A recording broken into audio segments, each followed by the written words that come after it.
बड़े बड़े दावे, लंबी लंबी प्रेस कॉन्फ्रेंसेस, लेकिन निकाल न सके एक धेला। इमरान खान के सबसे बड़े एहतसाबी अलमबरदार रुखसत। शहजाद अकबर वज़ीर आज़म के मुशीर के ओहदे से मुस्ताफ़ी।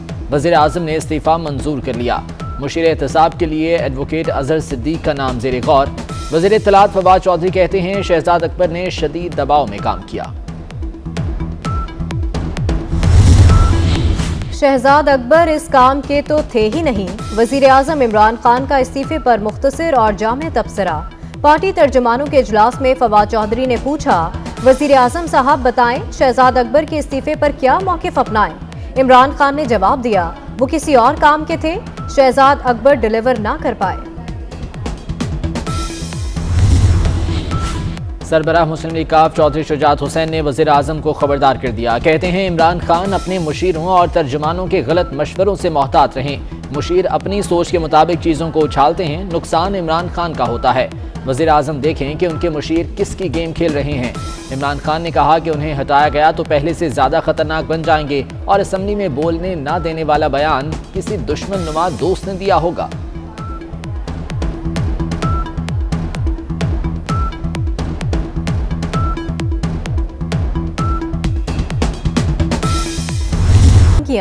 नवाज शरीफ की मेडिकल रिपोर्ट 10 दिन में सामने रखें वरना तौहीन अदालत की दरख्वास्त करेंगे।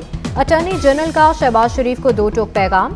खत में शहबाज शरीफ को मुखातिब करके कहा गया कि आपने नवाज शरीफ की रिपोर्ट्स ना देकर बयान हल्फी की खिलाफ वर्जी की। लंदन जाने के बाद नवाज शरीफ एक भी दिन अस्पताल में दाखिल नहीं रहे। उनकी सियासी और समाजी सरगर्मियां जारी हैं।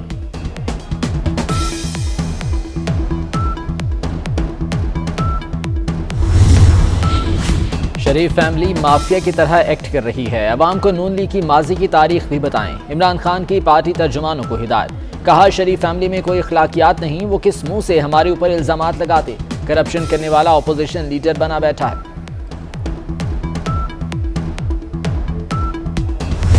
आप कहते हैं मैं सड़कों पर आऊंगा तो छोड़ूंगा नहीं। आप सड़कों पर जाकर देखें, जिस अवाम को आपने सड़कों पे मरने के लिए छोड़ दिया है, उन सड़कों पर जाएंगे ना, अवाम का हाथ होगा और आप गरेबान होगा। किसको धमकी देते हैं? तुम हो क्या जिसको तुम धमकी दोगे? कहता है शहबाज शरीफ क्रिमिनल है, उसको मैं ऑपोजिशन लीडर नहीं मानता। तुम्हारी औकात क्या है शहबाज शरीफ को ऑपोजिशन लीडर मानने की? और तुम्हारी जुर्रत कैसे है शहबाज शरीफ को क्रिमिनल कहने की? हमारी अवाम से दवाई छीनने वाला, आटा बिजली गैस छीनने वाला क्रिमिनल होता है।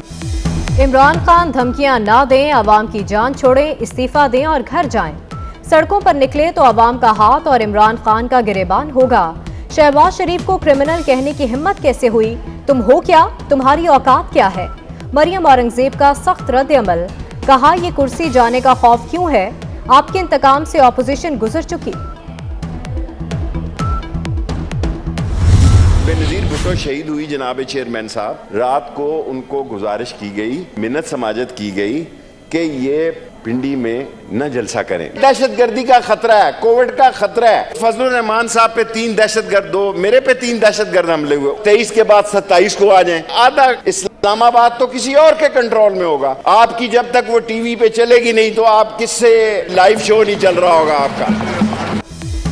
बेनज़ीर की मिन्नतें की थीं। पीडीएम वालों आप भी मान जाएं। 23 मार्च को इस्लामाबाद में दहशतगर्दी का खतरा है। शेख रशीद की वफाक के नुमाइंदा फोरम सेनेट में खड़े होकर अपोजिशन को वार्निंग। कहा फजलुर रहमान और मुझ पर भी दहशतगर्द हमले हो चुके। वैसे भी 23 मार्च को आधे इस्लामाबाद पर किसी और का कंट्रोल होगा। मीडिया पर अपोजिशन का शो नहीं चलेगा तो आकर क्या करेंगे?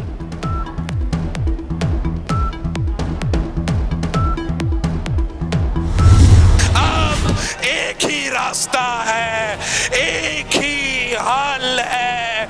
अगर हमने पाकिस्तान की मईशत को बचाना है तो हमने इमरान को भगाना है। इस बल्दियाती निजाम को काला कानून कह रहे हैं। जो भी इसको काला कानून कहते हैं खुद उनका मुंह काला हो जाएगा। लोकल बॉडीज में उनका शिकस्त नजर आ रहा है।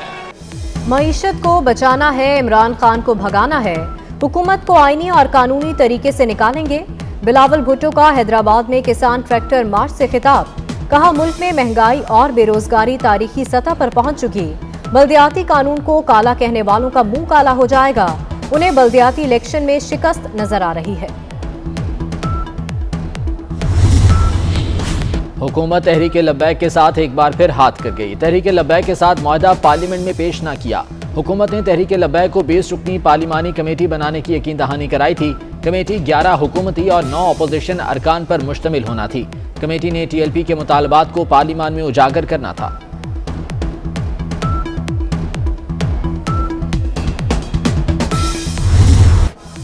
पाकिस्तान में कोरोना का फैलाव तेज, मुस्बत केसेस की शरह 13% रिकॉर्ड। एक दिन में 7200 केसेस रिपोर्ट, 8 मरीज इंतकाल कर गए। कराची में शरह 37% रही, पेशावर 33, चित्राल 19, हैदराबाद 18 और लाहौर में 17% रिकॉर्ड। लाहौर में ओमिक्रॉन के 91 नए मरीज रिपोर्ट, मजमूई तादाद 912 हो गई।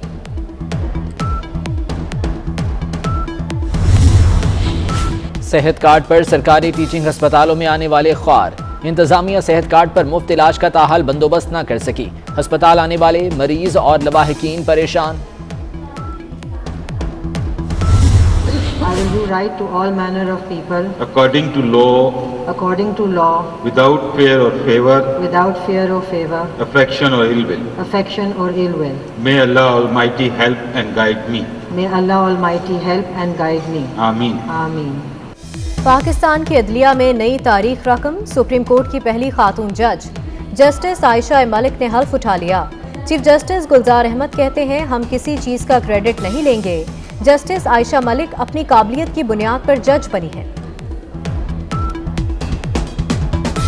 अब हमारा ये ख्याल है कि जहाँ पे रेयर इंटरेस्ट रेट्स अभी हैं, ये हमारी मईशत के लिए मुनासिब है, क्योंकि हमने दोनों चीज़ों को बैलेंस करना है, नमू को और महंगाई। जब दिसंबर में हमने महंगाई और CPI का फिगर देखा तो दिसंबर में उतनी ही कीमतें रहीं। तो ये एक अच्छी खबर थी, क्योंकि ये बताती है कि जो महंगाई में मोमेंटम है वो थोड़ा कम होगा। जो हमारा हेडलाइन इन्फ्लेशन है ईयर ऑन ईयर, वो तो थोड़ा बढ़ा हुआ ही रहेगा, क्योंकि प्राइमरीली इंटरनेशनल कमोडिटी प्राइसेस, तेल की कीमत और बाकी दीगर अशिया की कीमतें बहुत बढ़ी हुई हैं।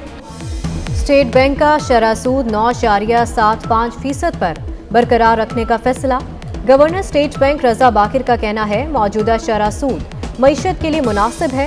नवंबर की निस्बत दिसंबर में महंगाई कम हुई। आइंदा चंद माह में करंट अकाउंट खसारा कम हो सकता है। पेट्रोलियम मसनूआत की कीमतें हमारे कंट्रोल में नहीं।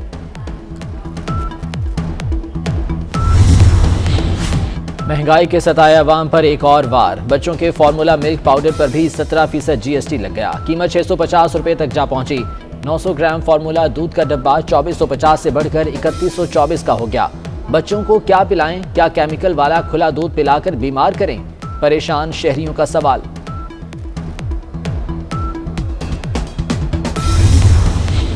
कारों की खरीदारी में पंजाब हुकूमत को महंगाई का सामना। वजीरों के लिए 46 गाड़ियों की खरीदारी हुकूमत पर भारी पड़ गई।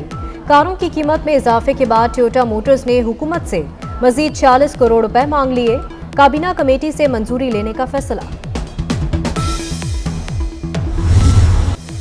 शाहीनों ने ICC अवार्ड्स का मेला लूट लिया। बाबर आजम बन गए वनडे क्रिकेट के सिकंदर आजम। कौमी कप्तान ICC one day cricketer of the year करार।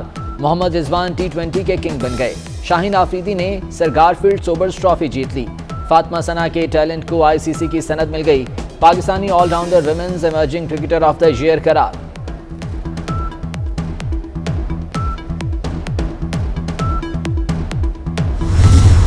और मरी और गलियात में बर्फबारी रुक गई। मलका कौसार में 2 फीट 8 इंच बर्फ पड़ी। राबता सड़कें बर्फबारी की वजह से बंद। बलूचिस्तान के बालाई इलाकों में भी बर्फबारी।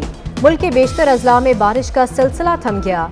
मौसम खुश्क, ताहम सर्दी की शिद्दत बरकरार रहेगी।